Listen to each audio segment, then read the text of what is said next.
orden Lepidoptero, un orden muy importante, al igual que los otros órdenes que estuvimos viendo, pero realmente es un orden muy numeroso, con muchos representantes de interés agronómico. Como siempre, el objetivo es reconocer el orden Lepidoptero, identificar principalmente las familias más importantes, conocer las especies de interés agronómico, que yo le dije que en la zona y en los cultivos de la zona son numerosos, y sobre todo establecer estrategias de manejo de bajo impacto. En lo que hace a la taxonomía, bueno, el reino Animalia, el filo Artrópoda, la clase insectos, el suborden Endoterigotos y el orden Lepidoptero. Los subórdenes que acá, ¿sí? ¿Alguna pregunta surgió? Bueno, el suborden, acá yo les presento la clasificación vieja y la clasificación nueva. Ustedes verán con qué prefieren estudiarla, pero ya que van a estudiar, yo siempre les sugiero que estudien con la última clasificación, ya que siempre es preferible porque por el tema de términos, de bibliografías y demás, siempre se recurre a la última taxonomía. Anteriormente estaban dos suborden, era Rófalo-0 y Heterocero. Actualmente entran 4 suborden: Aglosata, Heterobamina, Zeuglottera y Glossata, en la cual prácticamente nosotros nos vamos a volcar a Glossata porque es donde está el 99% de todas las especies de interés agronómico, así que va a ser Glossata la que vamos a desarrollar. ¿Qué significa la palabra lepidóptero? Bueno, lepi es escama, enteronala, y hace alusión justamente a que las alas presentan escamas, ¿sí? Que vamos a ver es una característica muy particular, en la cual son células epidérmicas que están evaginadas, ¿sí? Están dispuestas casi siempre en forma imbrincada, ya sea formando determinadas máculas, y hay de distintas formas y tipos que ustedes ya en el práctico vieron, los distintos tipos de alas y los distintos tipos de escamas. Hay una gran diversidad de escamas, lo que sí ustedes deben recordar que una escama tiene la constitución de la escama, tiene 3 partes fundamentales: es el punto de inserción, el cuerpo de la escama y la extremidad de la escama, o la parte apical de la escama, en la cual siempre tiene un carácter que lo define como permanente y que además es motivo de taxonomía, sobre todo para establecer y determinar especies. En lo que hace a esta terminación puede ser escotada, en flecos, onduladas, aserradas, etcétera, etcétera, etcétera.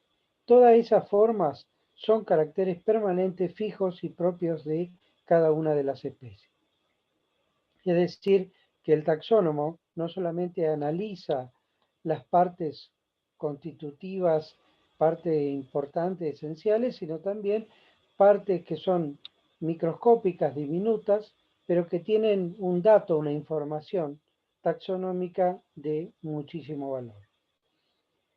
El tipo de alas que podemos ver o que podemos encontrarnos pueden ser, al igual que el tipo de acoplamiento, del tipo ampliciforme. ¿Cuál es el tipo ampliciforme? Es este tipo. Ahí tenemos una especie que es una especie migratoria. Es muy común encontrarla en nuestra zona en lo que va de marzo y abril, porque ahí comienza a conformar una población que luego migra.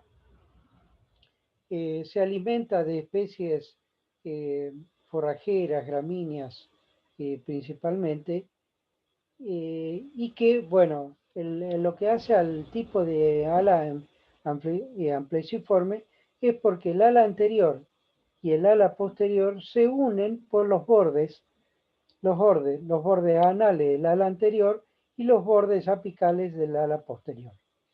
Es decir, que justamente amplexio significa que se superpone, se une, se adhiere justamente entre el ala anterior y posterior para conformar la línea de vuelo. El otro tipo es el del freno y retináculo, en la cual es muy común en el caso de Noctudio. Esta es una especie noctudia, más precisamente es Spodoptera frugiperda, es una especie noctudia, una plaga. Ya lo vamos a ver, que lo vamos a encontrar en el tema del cogollero de maíz, conocido como cogollero del maíz.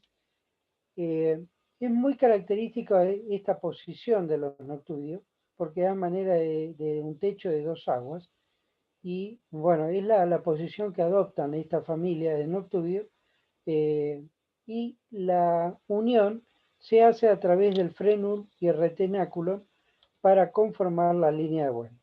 Esta sería una posición de reposo, ¿sí? Una posición normal de reposo. Cuando despliega el ala para provocar el vuelo, lo que hace es se une, el freno vendría a ser como un ganchito y el retináculo en un pelo, en el cual se apoya sobre esa curvatura y conforman justamente ese ensamble perfecto entre el ala anterior y el ala posterior. Justamente ayudado por esta estructura de un gancho y un pelo del ala anterior y posterior, y ahí conforman la unión y la línea de vuelo. En lo que hace al tema de pigmentos, los pigmentos, existen pigmentos de dos tipos. Y sobre todo en esta especie es una de las que más se remarca el tema de pigmentos, porque tenemos los pigmentos verdaderos, que son los que tienen coloración y son sustancias químicas, y principalmente, como en este caso, los melánicos. Los melánicos son todas las melaninas que presentan coloraciones oscuras, ¿sí? Todas las coloraciones oscuras son de las melaninas, ¿sí? Como las que están acá, todo esto son melaninas.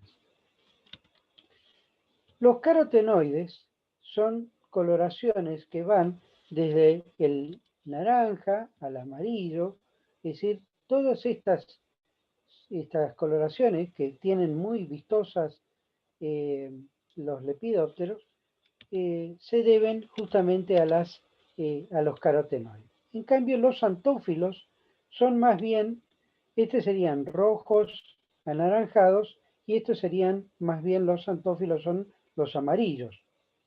Las flavonas presentan tonalidades graduadas entre lo que van de las distintas tonalidades de claros, y las esterobilinas son coloraciones verdes.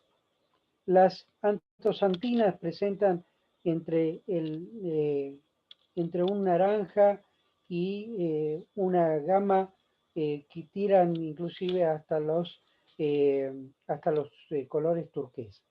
Es decir, que hay algunos colores que están muy definidos y hay otros, es todo una grada de mezcla de estos componentes, de estos pigmentos verdaderos, que son sustancias químicas, como ustedes podrán ver. Cada una de estos componentes son sustancias químicas orgánicas que conforman y dan la coloración de estos insectos. Ahora bien, en el caso de los colores o las pigmentaciones estructurales, acá juega ya un factor físico, como es la difracción, la reflexión y la refracción de la luz, ¿sí? Recuerden que los tres efectos o fenómenos de pegar en un objeto y retornar, puede atravesarlo o bien puede tener un cierto desvío toda vez que atraviesa un cuerpo. Eso es lo que dice desde el punto de vista físico, cada vez que un haz de luz atraviesa un cuerpo, o no, ¿sí? Entonces, estas cuestiones de difracción, refracción y demás eh, generan una cierta color muy particular de insectos, en los insectos, que se llaman justamente colores estructurales, porque no está definido, no está perfectamente, depende del ángulo en cual uno lo mire, aparecen estos colores tornasolados, muy característicos de justamente de esta especie. ¿Dónde se pueden presentar? Y normalmente están en las alas. Vemos que en otros órdenes, como coleóptero, aparecían en los élitros o bien en el protórax. En lo que respecta al tema de la sección o el seccionamiento, está perfectamente eh, separado y se puede observar muy fácilmente el tema de cabeza, tórax y abdomen. Presentan una metamorfosis completa, es decir, que son holometábolos, tienen huevo, larva, pupa y adulto, es decir, eso define una metamorfosis completa. En lo que respecta al tema de daño, a nosotros nos interesa tener muy presente el daño que pueden producir, eh, sobre todo en las especies fitófagas, y principalmente hay daños directos y daños indirectos. Los daños directos, por ejemplo, en el caso de aquellos que consumen área foliar, eh, disminuyen lógicamente el área fotosintética y por lo tanto va a generar un daño indirecto porque va a estar, ustedes saben que a través del proceso, los autótrofos, a través de la fotosíntesis, se produce la acumulación de componentes de hidratos de carbono y demás, y lógicamente eso va a, eh, a sentirse en el tema de producción, dependiendo del cultivo que estamos haciendo. También hay destrucción de semillas. Vamos a ver especies como el caso de lagarta rosada, una especie que ataca el algodonero, que genera daños alimentándose de la semilla y por lo tanto cuando queremos producir como plantas madre para tener la obtención de semilla o de un semillero, genera un problema importante. El tema de barrenadores de tallo, bueno, eh, Crocidosema porema, intortícido, es el que produce un barrenado en el tallo del cultivo de soja, eh, modificando la estructura de planta, eso es un problema, o bien generando el vuelco si hay zonas, en zonas ventosas, provocando inclusive una pérdida muy importante, tanto en el brote como en el tema del tallo principal.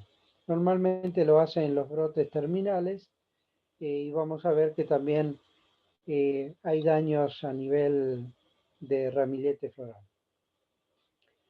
Barrenado de fruto, bueno, esto el tema de grafolita molesta, la famosa polilla de los frutos, que en el caso de los durazneros genera importantes perforaciones en los frutos y pérdidas, no solamente de cuestiones estéticas, sino también porque la fruta se pudre al permitir el ingreso de otros microorganismos que terminan por descomponer el fruto.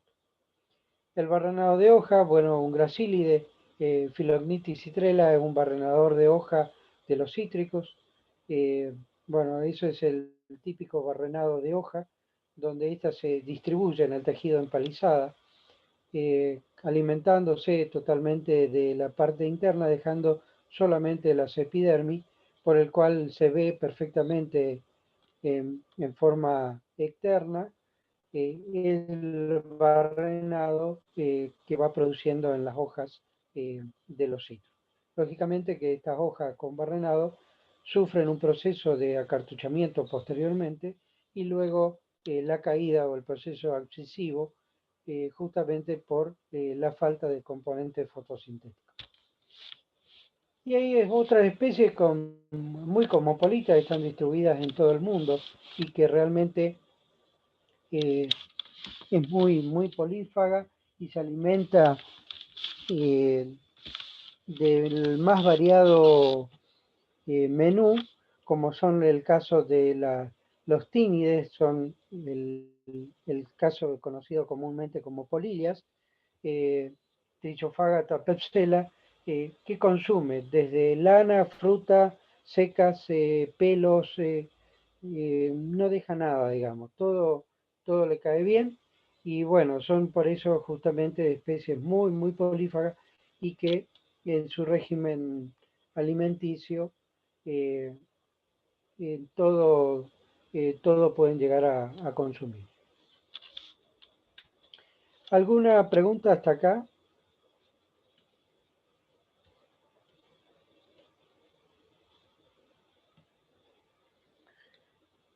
Bien, entonces vamos a entrar a desarrollar el suborden glosata. Vamos a comenzar con la familia Cichide. La familia Cichide, conocida como los gusanos del cesto o bicho del cesto, ¿sí?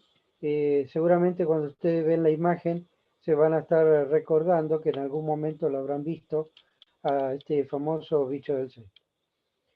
Tenemos dos especies, en realidad hay más de 30 especies, pero las más comunes que se encuentran en la zona, tenemos Oeketicus kerbei, que es este que tiene todos los palitos, o Kirby, y el Oeketicus hedgeri, que es conocido como gusano cigarro, justamente por las características que presentan de la conformación del canasto. Es totalmente liso, esto lo hacen con las glándulas salivares, que va excretando seda, que al momento que se pone en contacto con el oxígeno del aire, se oxida y esta conforman, van tejiendo, van conformando ese tramado de seda sumamente eh, fuerte, consistente. Bueno, inténtenlo romper con la mano, tirónenlo y se van a dar cuenta la fortaleza que tiene esa seda conformada por el insecto como casita, porque lo lleva durante todo el proceso, lo lleva a esa casita. Oketicus kirby o Oketicus kerbei, esta que tiene los palitos, esta va adhiriendo, además de la seda, va adhiriendo palitos y lo va tejiendo. Es una forma de protección en la casa para justamente evitar la llegada de los predadores. Esta especie coloca gran número de huevos, aproximadamente unos 3.000 huevos coloca cada hembra. La hembra nunca llega a ser una mariposa, solamente sale y se convierte en una mariposa el macho, que es el que viene en busca de la hembra en la casita y ahí es donde la copula. Por eso la hembra jamás sale de su estuche o de su casa o de su canasto.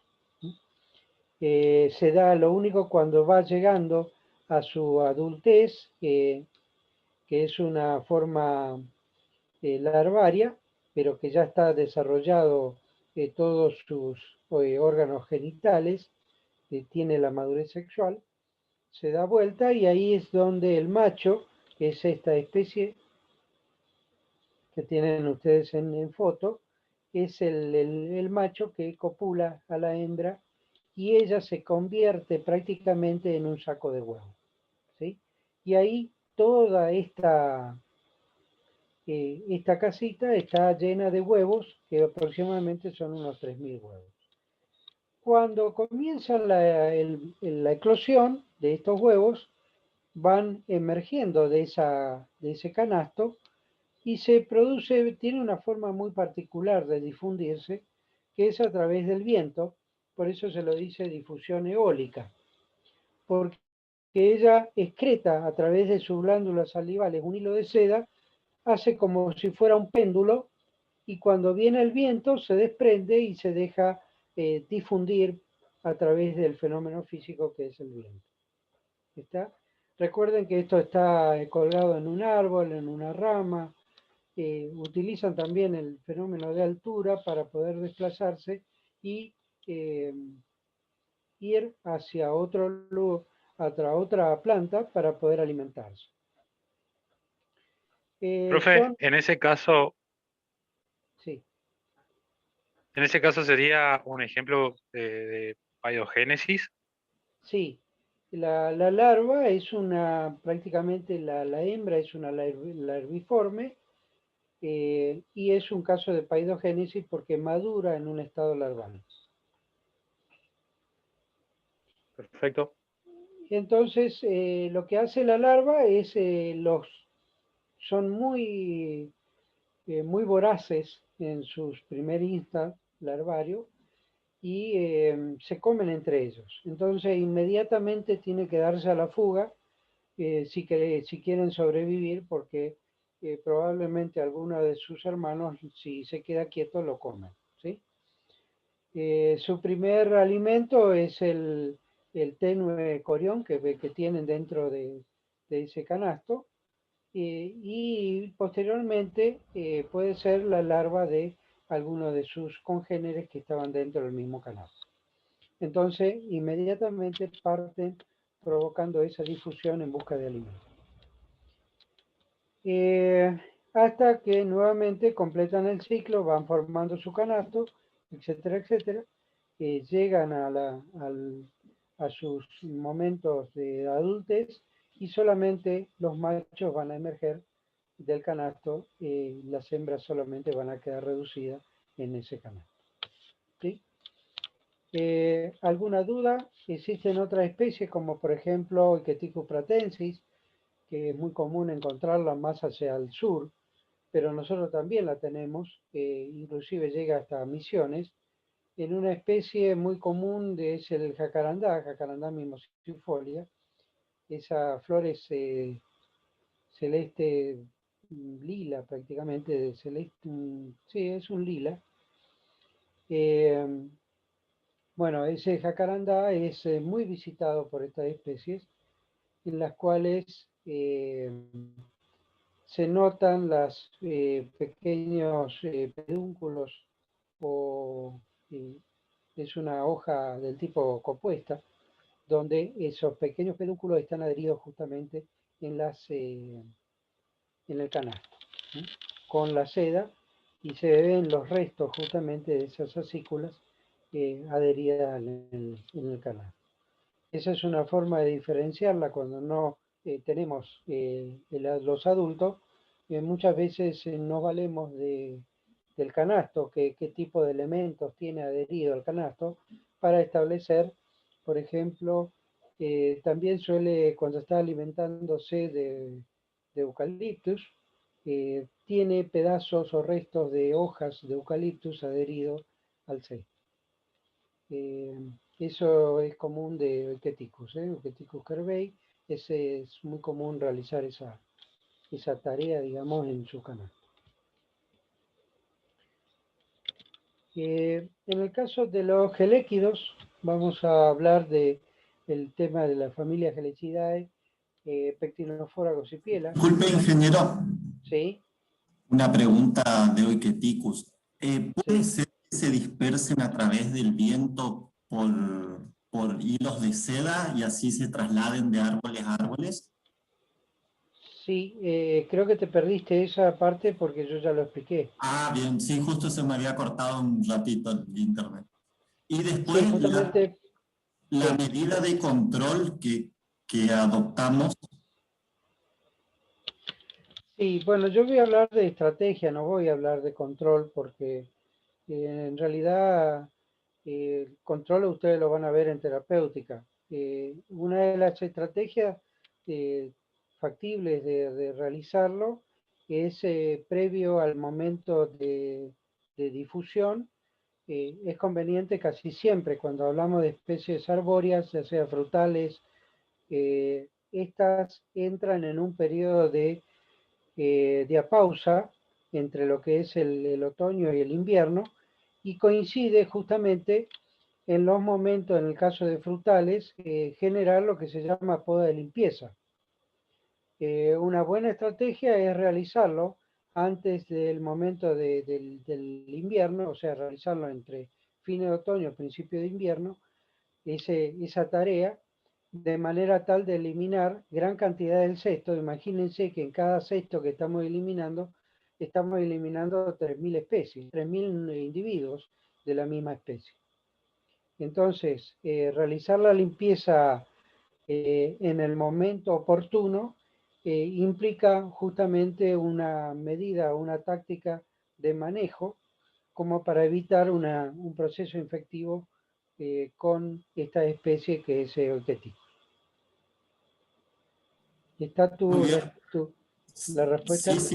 Sí, gracias, ingeniero. Bien. En el tema de geléquidos vamos a hablar de Pectinophora gossypiela, la lagarta rosada, es esta que está acá. Bueno, se imaginarán por qué le dicen lagarta rosada. La coloración que adopta esta larva en su último estadio larval, en el quinto o el sexto, ya toma esta coloración. Provoca un manchado de la fibra, que se alimenta principalmente de la semilla, pero el manchado se debe al excremento y que cuando pasa al proceso de desmote, el manchado es justamente por la pigmentación que tiene la larva, y entonces se provoca ese manchado de coloración, y lógicamente la fibra es castigado comercialmente. Es un lepidóptero, una mariposita muy, muy pequeñita. Esta es una característica particular de la familia de los geléquidos. Es justamente geléquidos viene de tener alas de flecos, ¿sí? El extremo, la parte apical de el ala anterior y posterior, tienen pelos que se simulan como si fueran flecos. Entonces es característico de esta familia de los geléquidos.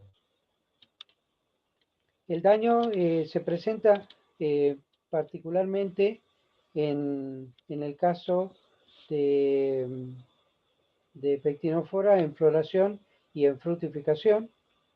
En floración provoca lo que se llama flor en roseta, porque une los pétalos y la flor queda como una rosa, por eso se la llama flor en roseta. Lógicamente que tiene una apertura deficiente y también así una polinización, generando lo que normalmente se llama, si no se produce la caída de las flores, se produce una polinización defectuosa. En otro aspecto, perfora justamente el tema de la cápsula, ingresa y se alimenta de la semilla, y imagínense si tenemos un lote de semillero, el daño es altamente significativo. Cuando proviene para una selección de lote semillero, no se puede admitir más del 1%. Algunos semilleros que son más exigentes es 0. El porcentaje de infectación es 0. Por lo tanto, ese control se lo puede hacer previo en el cultivo, o bien se lo puede hacer al momento del desmote. Si es en el momento del desmote, se toma 100 semillas, se hace el corte de la semilla, y si internamente está la larva de lagarta rosada, se desecha automáticamente el lote. Eso es una tarea muy común, muy sencilla, muy fácil de realizarla, y son cuestiones de precaución que deben tomarse para evitar justamente tener este tema, el problema de esta plaga.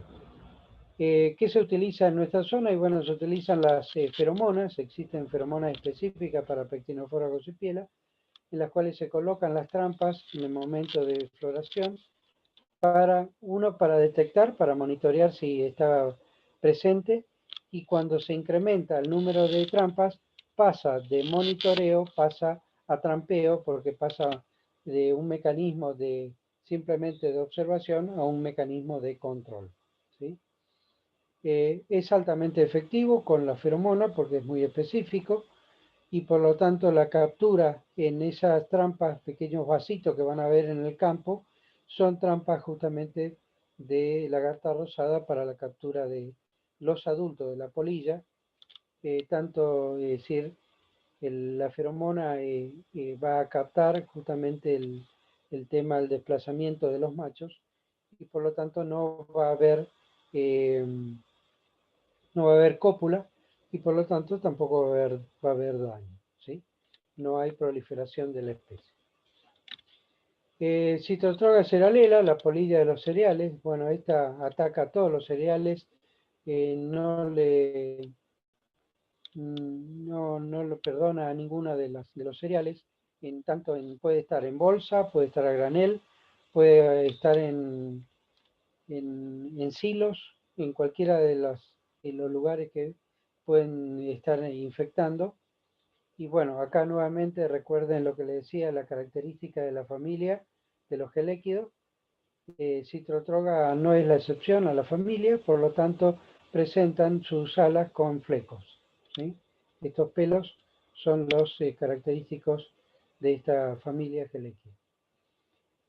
Esta es una trampa, bueno, esta es una trampa bastante coqueta, digamos. Hay de producción casera, en la cual es un vaso con un orificio, una tapa, y en la tapa se coloca la feromona. No es otra cosa que un dispenser de goma de hule, en la cual está impregnado justamente la feromona en determinada concentración y que tiene una reposición aproximadamente a 14 días, dependiendo del tipo de concentración de feromona, que van de 14 a 20 a 25 días la reposición de la feromona. Ese es el daño, eso es un grano de trigo, en el cual se observa la perforación de justamente Citrotroga ceralela, se alimenta totalmente del endosperma, de la semilla, y lo vacía prácticamente totalmente el grano. Ese grano no se puede utilizar ni para la molienda, ni tampoco para alimentación, o sea, solamente puede ser utilizado como descarte en la alimentación de porcinos, ¿sí? Bueno, es el daño, las pérdidas son muy importantes y lógicamente que la calidad, esto es un grano vacío, disminuye la totalidad del peso porque el peso del grano está justamente en los hidrocarburos,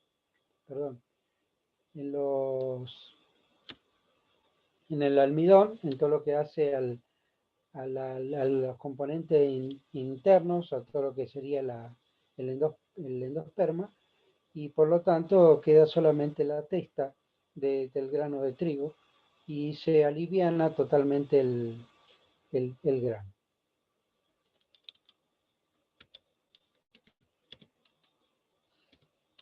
Bueno, la otra familia, vamos a hablar de los tortrícides.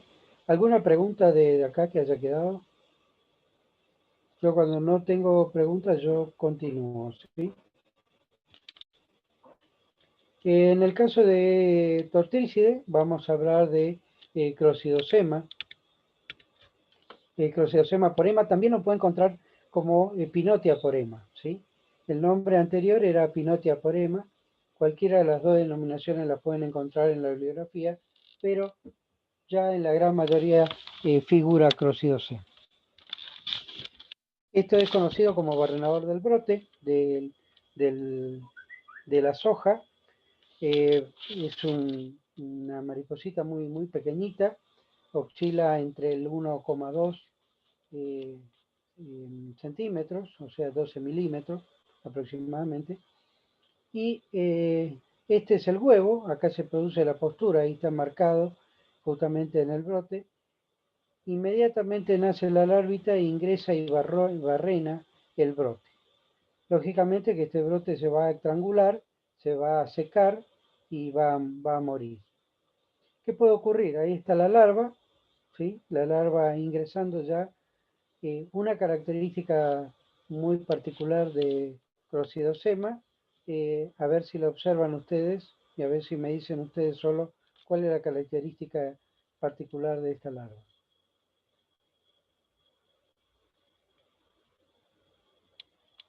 Y de paso yo tomo un mate. ¿En cuanto al daño o en cuanto a su esqueleto, digamos? Sí, a su constitución morfológica de la larva. ¿Qué características se observa a simple vista? ¿Que Son tienen los pequeñas. flecos igual que la otra familia? No, de la larva, estoy hablando de la larva, no del adulto. Acá. Que son pequeños. ¿Y qué más? Sí, sí, son pequeñitas, lógicamente. Y la, y la coloración también puede ser. Sí, ¿cuál es la coloración Son como característica? blanquecinos. Son Amarilla. hialinos, son hialinos, pero además, ¿qué tienen? ¿Qué observan ahí? La cabeza puede ser, el tacma Exacto. cefálico. ¿El tagma cefálico de qué color es? Y parece que negro Mm, Es negro, ¿sí? con una Esa, manchita parece que tiene. sí. Tiene, en realidad, es una mácula, todo el tagma cefálico es extremadamente oscuro, negro, prácticamente un color negro azabache, eh, alta concentración de melaninas, ¿sí? Y eso es lo que lo hace ampliamente diferenciable de otras especies, justamente esa coloración de la cabeza bien negra. El huevo es muy fácil de observarlo porque es un puntito prácticamente blanco al principio y luego se pone amarillento cuando está próximo a eclosionar. Tanto el huevo como la larva son fáciles de distinguir y de diferenciarlo de otras especies. Siempre, lógicamente, que uno busque en el lugar indicado. ¿Cuál sería el lugar indicado? En los brotes. En los brotes. ¿Está? Fíjese el posicionamiento que tiene justamente en el brote. Y este es un daño muy común que suele hacer Epinotia en un estado avanzado de la planta en floración. Hace el mismo efecto que en el brote, pero en el ramillete floral. Esos son los dos daños característicos que genera, que hace Crocidosema. La otra cuestión, que dependiendo de la densidad de plantas por hectárea, ¿cuál es el daño indirecto que me va a generar suponiendo que esta planta se recupere y haya sido en el periodo vegetativo? ¿Cuál es el daño indirecto que va a generar esta problemática de plaga?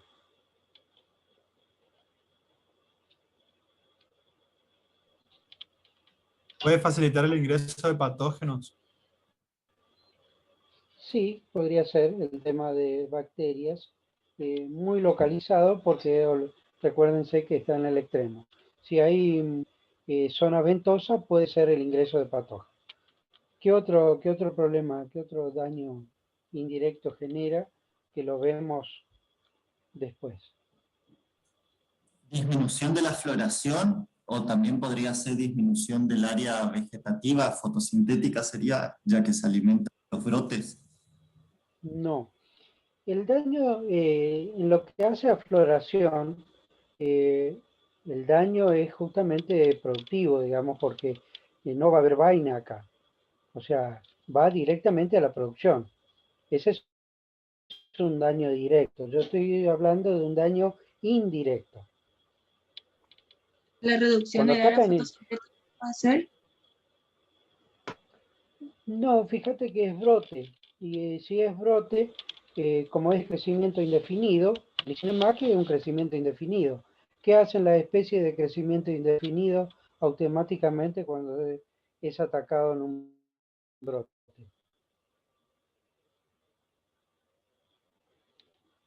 Eso lo vieron en Morfo y también lo vieron en Fisiología. producen nuevos brotes. Producen nuevos brotes, ¿y de qué tipo? Porque ya no es el mismo brote. Laterales. Son dicotómicos. ¿Qué quiere decir eso? De cada punto de daño de brote aparecen 2, y de ese 2 van a salir 4, y así sucesivamente. Entonces, lo que va, el daño indirecto, es que me va a cambiar la estructura de la planta. Y eso puede ser un problema en el tema de cosecha, al modificarme la estructura de planta. Por eso le decía que el daño ya no es en producción cuando es netamente en brote en periodo vegetativo, porque la planta tiene una capacidad de compensar. Recuerden siempre la capacidad compensadora de la planta. La planta trabaja el doble para compensar ese daño, esa lujuria que le produce el insecto. Pero sí me puede cambiar la estructura de planta. ¿Y por qué yo le decía que va a depender de la densidad de planta?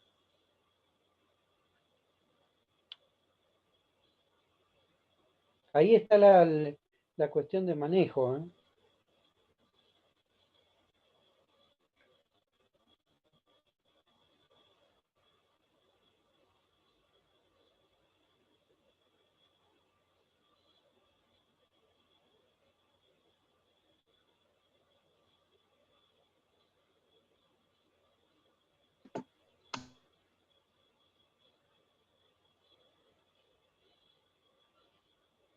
¿Cómo sería eso?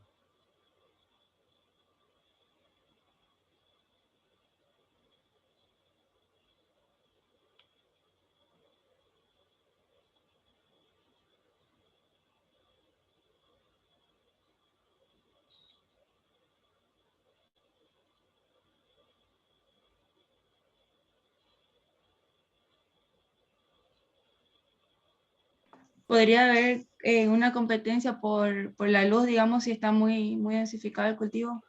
Exactamente. O sea, dependiendo, ustedes saben que la soja, bueno, me parece que el cultivo no vieron, se hace a distintos distanciamientos de siembra, eh, partiendo dependiendo del tipo de maquinaria que uno tenga, lo va a ir haciendo y del tipo de suelo, se hace a una determinada densidad de planta por hectárea. Es decir, que el distanciamiento entre líneas también es diferente. Eso obliga a la planta, si es altamente densa, obliga a la planta a que provoque la dicotomía hacia la parte netamente apical y no se expanda hacia los laterales, porque eso produciría mucha ruptura de planta cuando vengan otros pasajes de herramientas, ya sea para aplicaciones, tratamientos, etcétera, etcétera, y ahí sí puede generar un problema de apertura como para ingreso, puerta de ingreso para otros microorganismos y generar procesos infectivos dependiendo del porcentaje de humedad, etcétera, etcétera, etcétera. ¿Sí? Entonces, todo lo que es el tema de bacteriosis y el tema de hongos y demás pueden generarse a partir de esa cuestión, de esa problemática de cambio de estructura de la planta. Entonces, va a depender de la densidad de planta y de la densidad de siembra en la cual se realizó el cultivo. ¿Alguna otra pregunta? Profe, ¿podría volver a explicar por qué va a afectar la densidad de planta? No, no es que afecta la densidad, sino que lo que cambia es la estructura de planta. Ustedes, dependiendo de la variedad que ustedes realicen, presenta una disposición verticilar que es característico de la variedad que ustedes compraron o adquirieron. ¿Me explico? No es lo mismo que una planta de soja que tenga una distribución 3.1, 3.5, 5.3, 5.7. ¿Eso qué es? ¿Qué es eso lo que le estoy diciendo? Es la disposición del verticilo, o sea, el punto de inserción en el cual sale la rama o sale el primordio, la disposición del primordio en lo que hace al eje caulinar de la planta. ¿Sí? ¿Se acuerdan de eso? Sí, profe, sería la filotaxis. Claro, eso es lo que determina justamente la estructura de plantas. Normalmente cuando uno elige una especie de estas altamente densas, lo que busca es que sea del tipo columnar, es decir, que toda la disposición de los cuerpos fructíferos estén dispuestos en columna para evitar en el momento de cosecha justamente problemas de pérdida por el levantamiento de la plataforma de corte. ¿Estamos hasta ahí? Cuando esta planta se comienza a ir hacia los costados, porque cambió la estructura columnar y pasa a ser una dispersión lateral, entonces las cargas comienzan a disponerse hacia los costados en vez de disponerse en el eje central. ¿Me entienden eso? Y el problema está ahí en cosecha, que muchas veces esa carga laterales, muchas veces la máquina no la levanta, porque la plataforma muchas veces no está preparado para levantar esa parte lateral que se cae, prácticamente que cae al suelo. ¿Por qué? Porque la rama, al tener la carga fructífera, se hace pesado. Y entonces, por una cuestión física, lógico, se cae. ¿Está? Entonces, eso se puede manejar dependiendo justamente de la densidad de plantas, que te permita, lógicamente, el tema de aireación, carga, etcétera, etcétera, etcétera. ¿Está? Hacia ahí apuntaba cuál era ese daño indirecto, que ustedes a veces uno por tratar de tener mayores rendimientos aumenta la carga y eso no es así, es un error.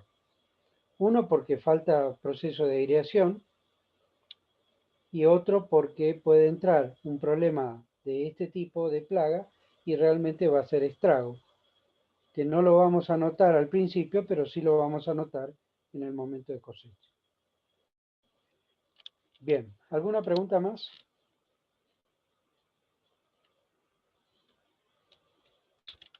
Seguimos. Entonces, la otra familia, acá es una familia bastante numerosa, es una familia, la familia Noctuidae, donde dice varias especies de importancia, efectivamente. En realidad, son muchísimas las especies dentro de esta familia, de las cuales vamos a hablar en algunas de ellas. El tema de la Bama argiliácea, conocida como oruga de la hoja del algodonero, es una especie altamente defoliadora, consume toda la lámina foliar dejando solamente las nervaduras, muy característica el daño que produce a la Bama argiliácea.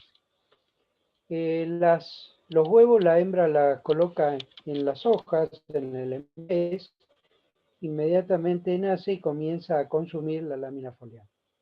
El adulto presenta una mácula en la parte media distal del ala anterior, este punto negro, es justamente la mácula que presenta la Bama en su coloración. Prácticamente es un habano claro o un gris aterciopelado. Esa es la característica del ala anterior de Alabama, ya que el segundo par de alas es más bien blanquecino, una coloración mucho más clara que el ala anterior.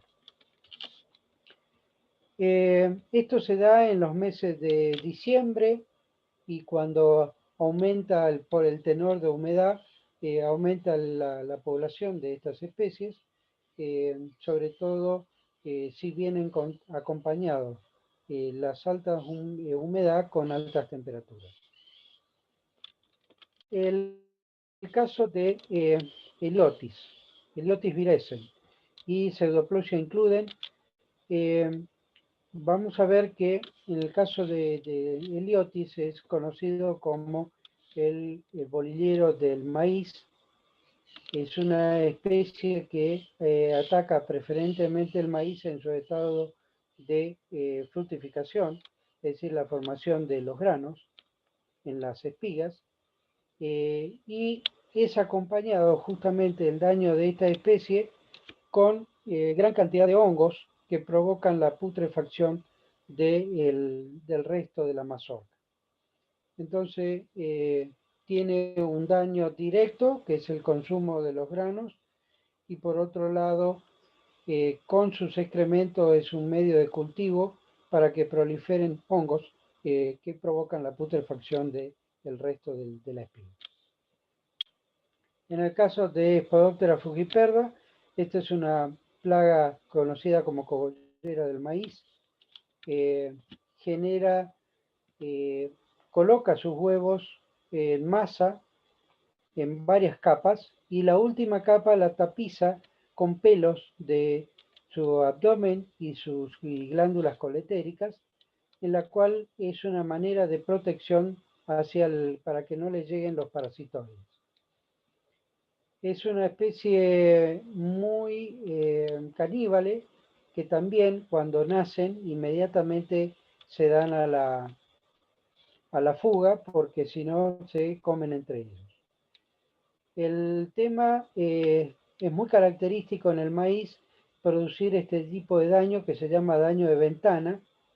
Recuerden que el maíz, por ser una gramínea, presenta nervaduras paleninervadas y consume justamente el tejido empalizado, consume entre las dos epidermis y queda a manera de una ventana clarita o bien transparente.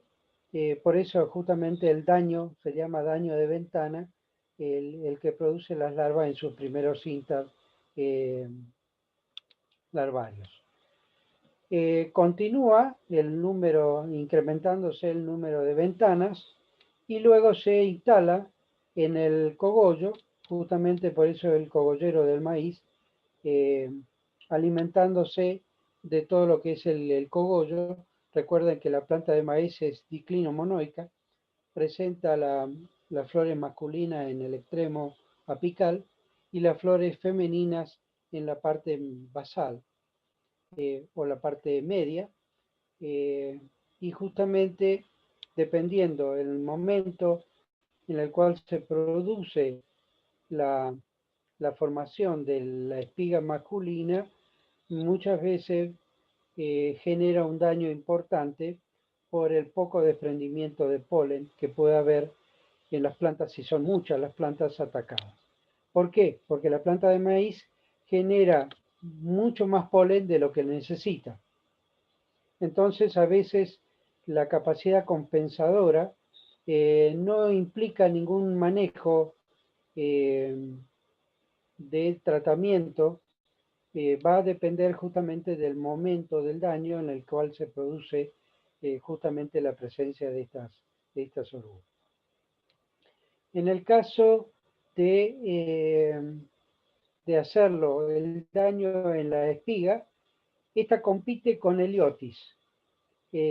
Toda vez que está Heliotis, automáticamente Spodoptera desaparece porque tiene la supremacía Helicoverpa con respecto a Spodoptera. Si no está Spodoptera, sí puede estar invadiendo Spodoptera en las etapas de fructificación. Es una especie muy polífaga, como pueden ver. Se lo encuentra puede aparecer como produciendo como bolillera en el caso de la cápsula de algodón. Aparece en el tomate de producción de campo. Aparece en algodón trabajando como, no solamente ahí vemos un daño de Alabama, pero también puede darse el caso de Spodoptera en algodón.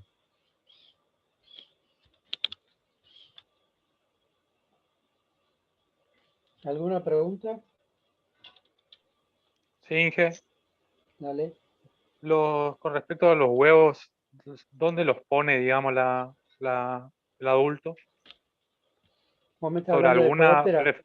Claro, si ¿Lo se lo pone? pone en Sí, alguna. lo pone en la Sobre alguna. hoja, Ajá. normalmente en el embés, pero cuando las poblaciones son superpobladas, lo pone tanto en el haz como en el embés. Ujú. ¿Está?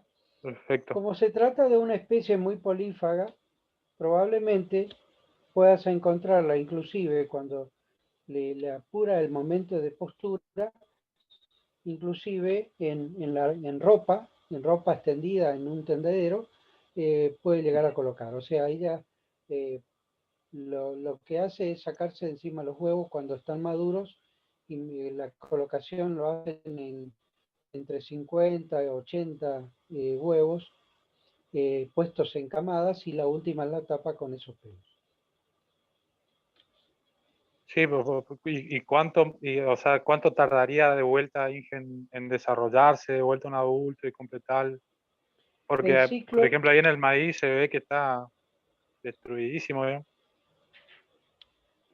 ¿qué porcentaje de daño vos lo harías como que tiene de área foliar un cultivo de maíz con esta cantidad de ventanas?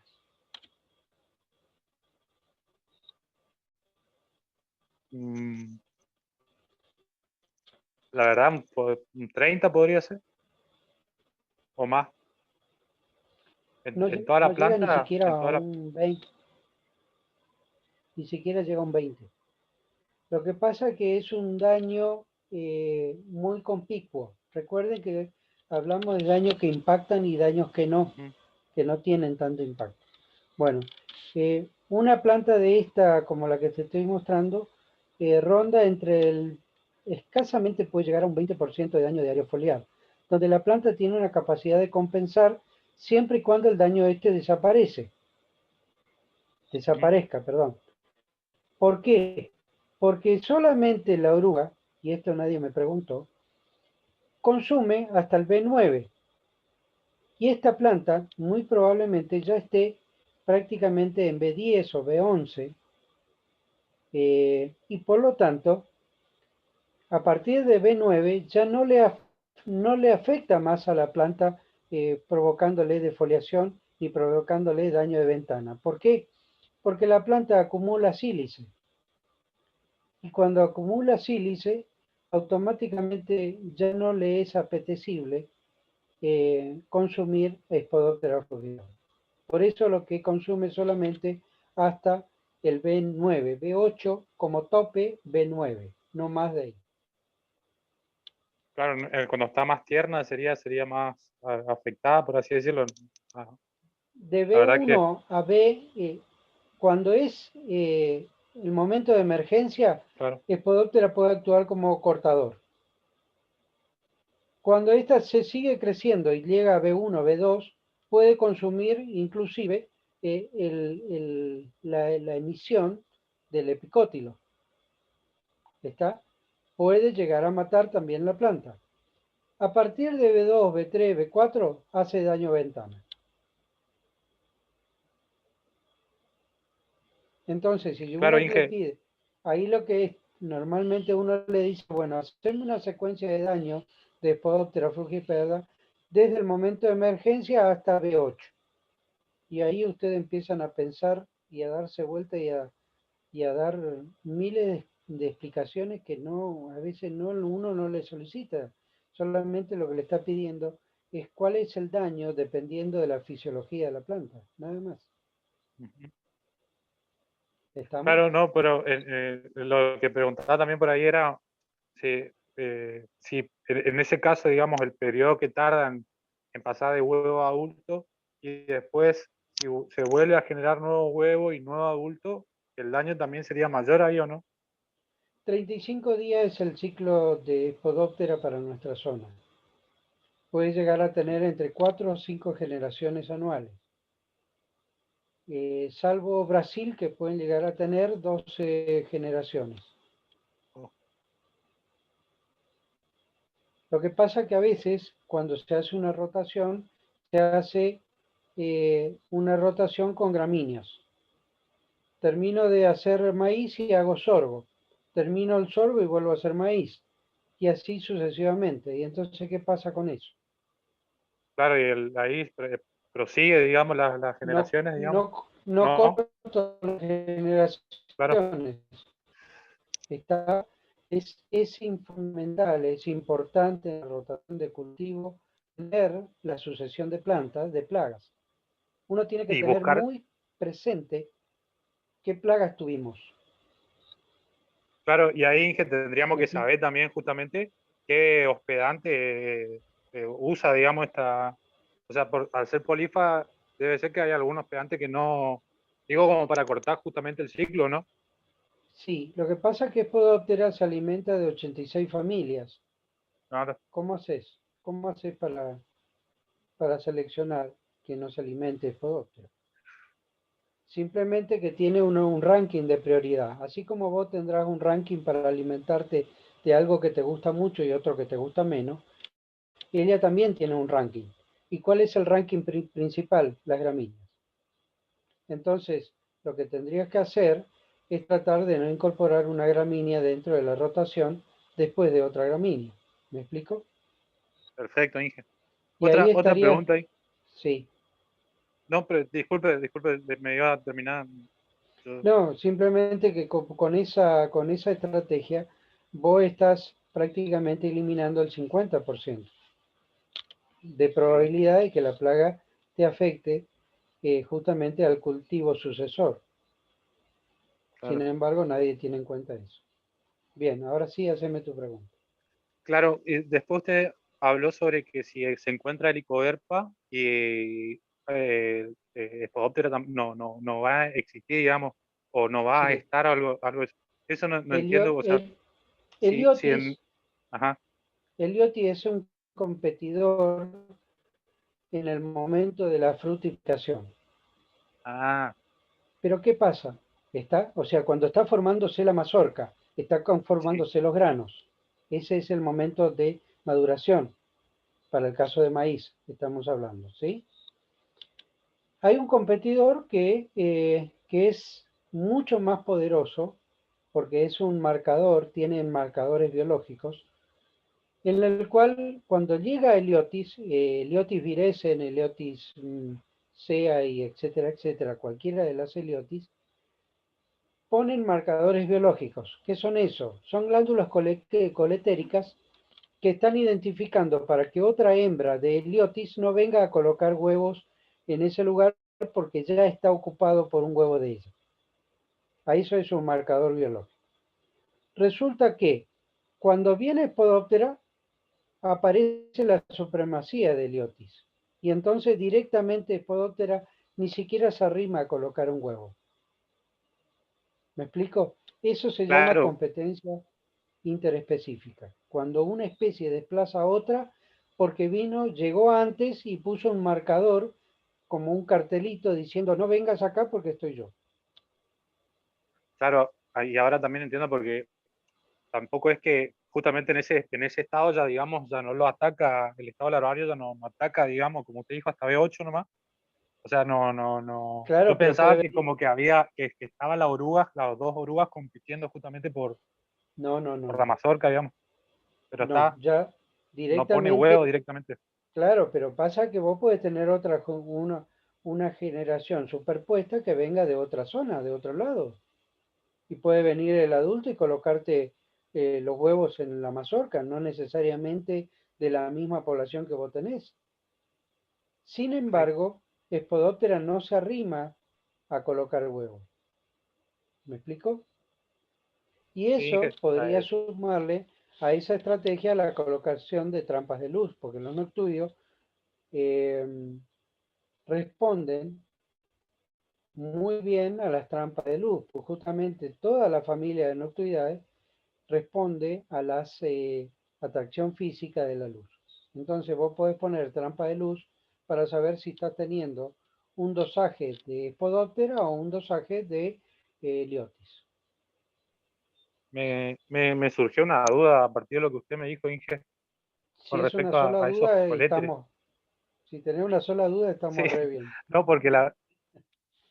Decime. porque si la oruga secreta esas sustancias que evitan que otro adulto ponga huevo, eso podría utilizarse también, o sea, sintetizar algún producto que sea utilizado justamente con esa función o no.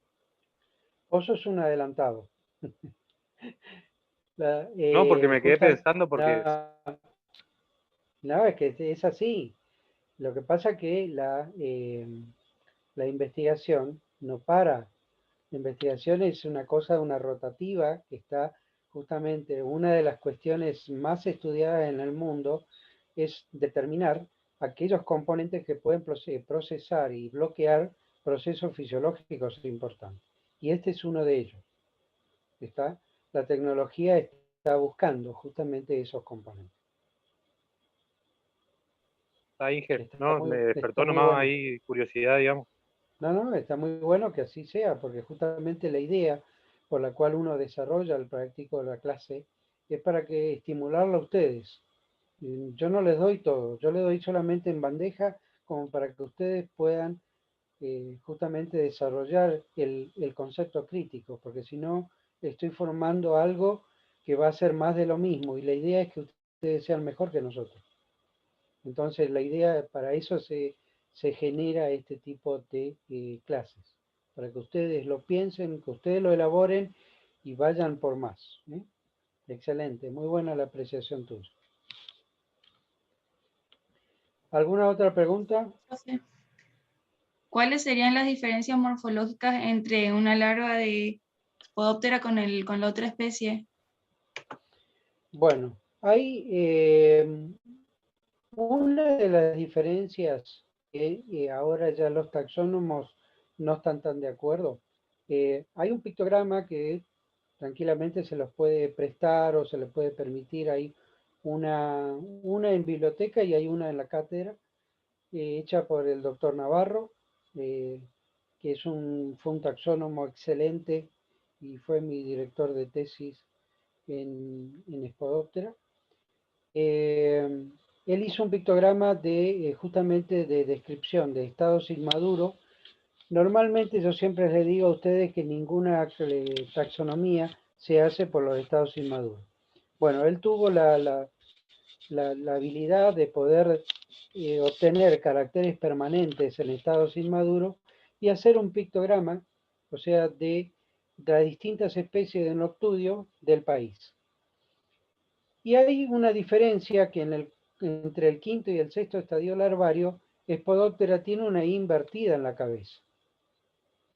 Pero además de eso, presentan caracteres diferenciales en las placas pleurales, en las cuales hay una disposición de pelos por encima de los espuripedios, y justamente en las pleuras, ¿sí? Ustedes saben que los espuripedios están ubicados en la parte ventral. Bueno, estos son justamente placas en los pleurales. Y hace que pueda diferenciar esa de otras larvas. Y eso lo puedes notar a nivel de campo. Así que es un pictograma bastante interesante, es muy práctico para nosotros los ingenieros agrónomos, es bárbaro porque nos permite diferenciarlo. Siempre nosotros en la salida a campo lo que hacemos es mostrarles justamente las larvas que están presentes, cómo se diferencia una de otra, porque es lo que ustedes necesitan cuando van a salir a campo. ¿Está? Pero lamentablemente por la situación que estamos viviendo, eso no va a poder ser. Entonces se tendrán que conformar con los pictogramas, con esta bibliografía de fotos, que es espectacular, y que, bueno, es una herramienta para cuando uno va a salir al campo, saber de qué especie estamos hablando. Y en el tema de adultos, no, ahí sí no hay duda. Si uno se pone a hacer una captura con trampa de luz y lógicamente hace el preparado para observar el tipo de alas, podemos saber qué porcentaje tenemos de cada uno de estos adultos. Esa es una característica bastante fácil de saberlo y además son caracteres muy permanentes. Espero que haya respondido a tu pregunta y bueno, si quedó alguna duda, con gusto. Sí, profe, y otra más. ¿Hay algo específico que la hembra busca en la planta o huésped, digamos? Porque se puede observar que en un cultivo de maíz, justamente, digamos, las larvas no se mueven de una planta a otra hasta que no le dañen casi completamente, digamos, todas las de alrededor están bien, digamos, y hay solamente una muy dañada. Yo te hago una pregunta. Tu hermana, supongamos en caso que vos tuvieras hermana o hermano, ¿son igual a vos? similares. Pueden ser similares, pueden ser parecidos, pero nunca van a ser iguales. ¿Está? Bueno, las plantas también presentan genomas, caracteres genéticos y morfológicos distintos, que si bien uno no lo percibe a simple vista, los insectos tienen la capacidad de poder diferenciarlo. Ya sea porque su capacidad nutricia sea distinta, la capacidad de circulación del agua y los nutrientes también, etcétera, etcétera, etcétera. Eso hace que la planta esté en un momento de baja defensa, y entonces el insecto lo que determina o detecta es ese carácter que en su emisión de señal por componentes volátiles que está emitiendo durante la fenología, es la señal que él percibe. Pero además no solamente percibe la señal de que es maíz, sino que también la planta está con bajo tenor de, qué sé yo, de algún componente esencial, ya sea macro o micronutriente, y entonces lo hace más apetecible por la plaga. Por eso algunas plagas o algunas plantas tienen más concentración de plagas que otras. Y es lo que muchas veces los genetistas buscan, justamente el carácter inverso. Es decir, desarrollar plantas que tengan todo lo opuesto a esa, que tiene bajo incidencia o baja capacidad defensiva. ¿Está? Esos son los caracteres genómicos que buscan los genetistas para poder desarrollar y buscar un componente que le sea tolerante a determinada plaga. Espero haya respondido a tu pregunta, y si no, lo importante del desafío a nivel de campo es poder ver esos caracteres que muchas veces son fáciles de cuando uno busca este tipo de cuestiones. Perfecto, profe, muchas gracias. Bien, ¿alguna otra pregunta más? Bueno, todas las plagas son importantes, pero vamos a entrar en un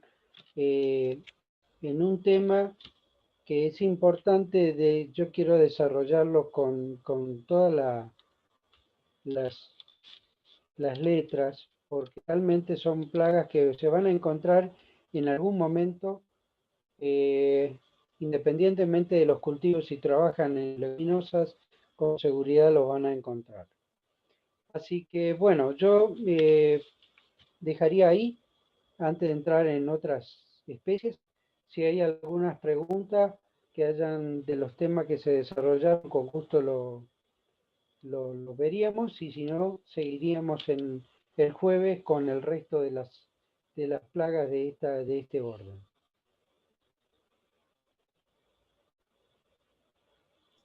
Profe, tengo una pregunta más por curiosidad. ¿Sería factible poder Sí. hacer trampeo con trampas lumínicas de las distintas especies de nuctoides en noches frías o sería mejor hacerlo en noches que sean más cálidas? Totalmente. Vos podés hacer todo el año, mientras que vos tengas emergencia. ¿Qué pasa? Vos decís, porque sean noches frías no va a haber emergencia de adultos. Ellos tienen, nosotros sobre todo en los climas subtropicales y tropicales, porque nosotros ya estamos pasando prácticamente a un clima tropical. En plena época de invierno nosotros tenemos días calurosos, ¿sí o no? Sí, profe. Esos días cálidos en pleno invierno genera lo que se llama ruptura de pupa, es decir, emergencias de adultos, principalmente del lepidotrio. Esas poblaciones muchas veces son poblaciones suicidas. Emerge una cierta cantidad de población de insectos noctudios, pero que algunos tienen posibilidad de llegar a completar el ciclo. ¿Por qué? Porque tuvieron el alimento disponible, porque tuvieron la posibilidad de concentrar su población, y no tuvieron impedimentos porque no estaban los predadores, etcétera, etcétera. Sin embargo, si vos tenías trampa de luz y pudiste captar esas especies emergentes en un momento crítico, probablemente vas a estar evitando justamente la población inicial de la plaga cuando vos tengas el cultivo. Fíjate qué importante es el poder capturar en el momento oportuno la población inicial de una plaga, de una población emergente o llamada población suicida. Porque casi con seguridad, aunque sean unos pocos, pero estamos hablando de una especie que puede colocar 1200 huevos, entonces no estamos hablando con que sean unas pocas especies las que lleguen, ya te va a estar generando una población muy temprana en la cual se va a estar posicionando en el cultivo y que además va a ser la iniciadora de las otras generaciones. Entonces, la estrategia no solamente implica saber utilizar una estrategia que baje la población, sino también saber colocar en qué momento vas a colocar las trampas de luz. ¿Me explico? Sí, profe. Bien. ¿Alguna otra pregunta? Yo quería, Inge, de vuelta a pesadear, digamos. Con respecto a eso que dijo de las trampas, siguiendo también un poco lo mismo que decía el compañero, con respecto a lo que era la lagarta rosada, usted Sí. había hablado de las trampas de feromonas, digamos, Sí. que por un lado se puede hacer para controlado, como para medir incidencia, y también se puede, digamos, para control. En ese caso, o sea, el uso de trampa tendría que venir acompañado con prácticas culturales también, además, porque Mira, ajá, sí, no, te ¿sabe por escucho. qué le pregunto, Inge? Por el hecho Sí. de que yo, la verdad que nunca vi, digamos, campos con trampas, digamos, entonces como que me da, capaz que nunca vi yo nomás, pero a lo mejor hay, digamos, entonces me da a pensar de ¿De qué que a zona lo sos mejor vos? de Isla del Cerrito, de Chaco. Ujú. Bueno, Y Isla del Cerrito no sé si está haciendo algodón. ¿Hay alguien que hace algodón no, no, ahí? no, Ah, no, no, no, claro, mm, pero yendo, digamos, para los lugares donde hacen, digamos, la verdad que nunca, por eso, o a lo mejor nunca tuve la suerte de ver nomás, digamos. está.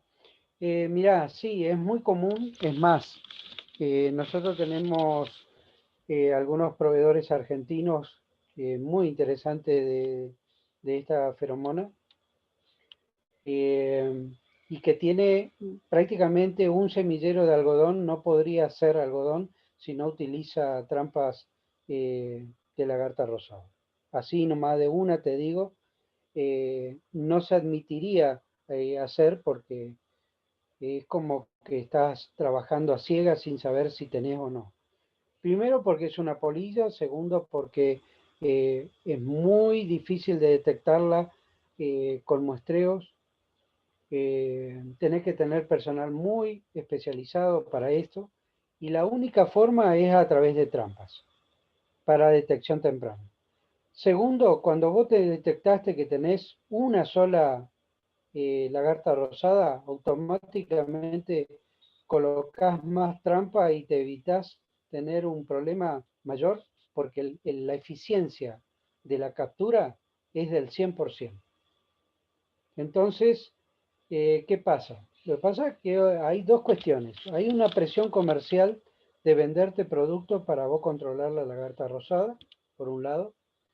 Y segundo, que es mucho más cómodo para el técnico tener que hacerlo con un producto que estar monitoreando con trampas. Entonces, de ahí se prende Claro, la presión comercial para que vos tengas que perder tiempo en operarios y demás, cuando en realidad el mecanismo es sumamente sencillo, o sea, no tiene un costo diferencial sí un costo ecológico cuando vos utilizás un producto, un principio activo. Porque si vos estás utilizando en Claro, floración un producto químico de control de amplio espectro, vas a estar barriendo la población de benéficos que se están estableciendo justamente en esa fenología del cultivo. ¿Está?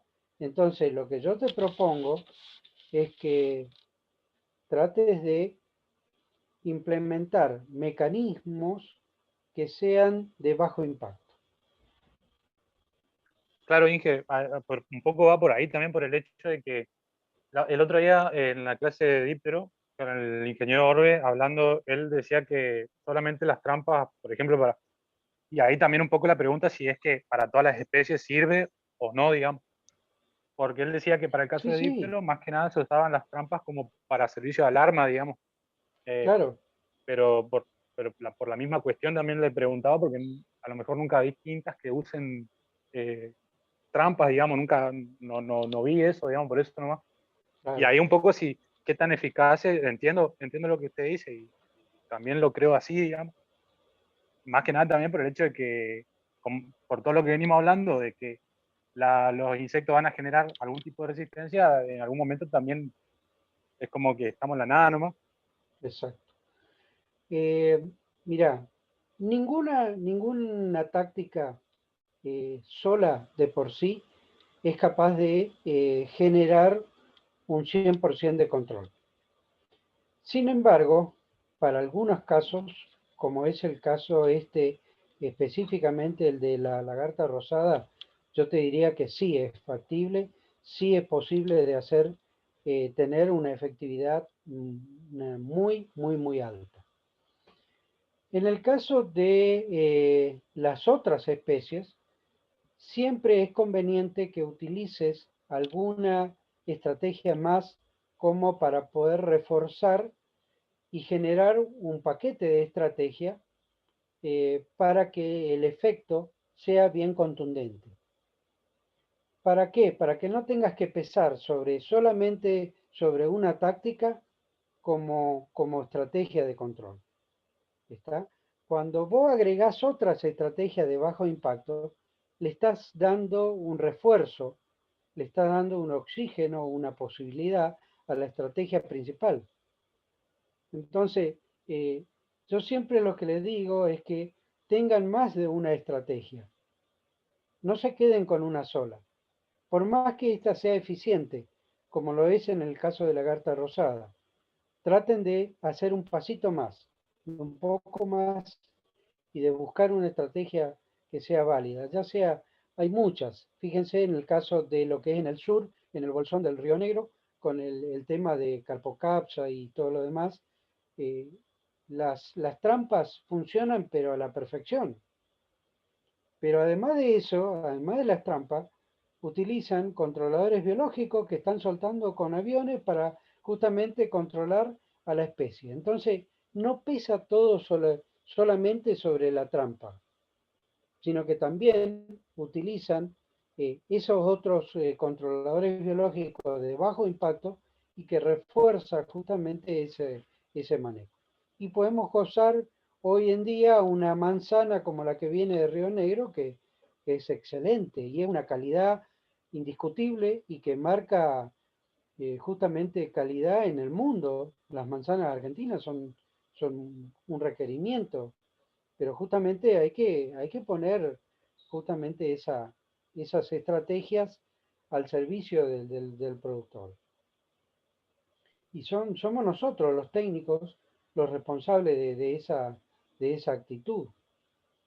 Por eso a mí me gusta el desafío con ustedes, porque ustedes pueden generar mucho más desafío que nuestra generación. Entonces apostamos justamente a eso.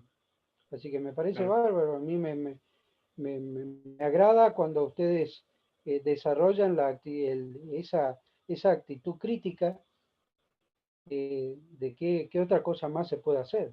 Y siempre van a encontrar cosas que se pueden hacer. Perfecto, Inge. Bueno, si no hay más preguntas, nos estaríamos viendo Dios mediante el jueves y el miércoles lo que tienen consulta de examen. Nos vemos el jueves, Dios mediante. Que tengan una buena semana.